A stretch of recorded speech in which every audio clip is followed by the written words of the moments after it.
जिनका हाईवे बनाने के लिए अधिग्रहण होना है। और जब अधिग्रहण होता है तो सरकार एक सर्कल रेट के हिसाब से किसानों को उनकी जमीन का मुआवजा देती है और यहीं से मुआवजा माफिया अपना काम शुरू करता है। और सिंगरौली में बिल्कुल यही हो रहा है।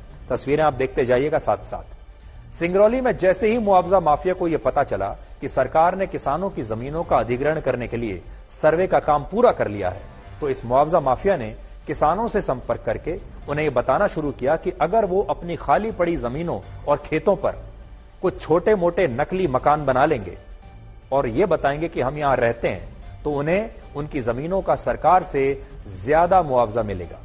और इसी के बाद सिंगरौली के 33 गांवों में जिस जगह से हाईवे को गुजरना था, वहां ज्यादा मुआवजा पाने के लालच में 1 महीने के अंदर 2500 से ज्यादा मकान बन चुके हैं। और ये सारे मकान अंदर से खोखले हैं।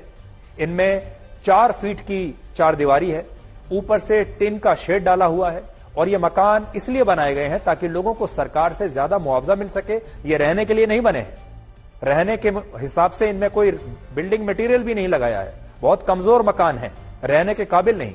ये दिखावटी मकान है, दिखाने के लिए कि सरकार को यह बताया जा सके कि हम यहां रहते हैं, इसलिए हमें ज्यादा मुआवजा चाहिए।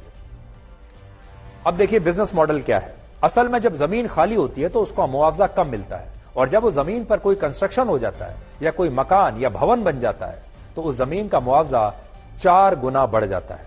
उदाहरण के लिए अगर किसी 1 एकड़ जमीन का मुआवजा 5 लाख रुपए है, तो उस पर मकान बनने के बाद उसी जमीन का मुआवजा 4 गुना बढ़कर 20 लाख रुपए के आसपास पहुंच जाएगा। और यही वजह है कि सिंगरौली में हाईवे बनने से पहले किसानों की जमीनों पर नकली मकान बन गए, और इन मकानों को किसानों ने नहीं बल्कि मुआवजा माफिया ने बनाया है। मुआवजा माफिया लोगों से यह सांठगांठ करता है कि वो उनकी जमीन पर मकान बनाने का खर्च उठाएगा, और जब उस मकान का मुआवजा तय होगा तो सरकारी अधिकारियों की भी जेब गर्म करेगा। रिश्वत देने का काम भी उन्हीं का है। और इसके बाद जब उन्हें बढ़ा हुआ मुआवजा मिलेगा तो इसमें एक बड़ा हिस्सा ये माफिया ले जाएगा और एक हिस्सा जमीन का मालिक ले लेगा।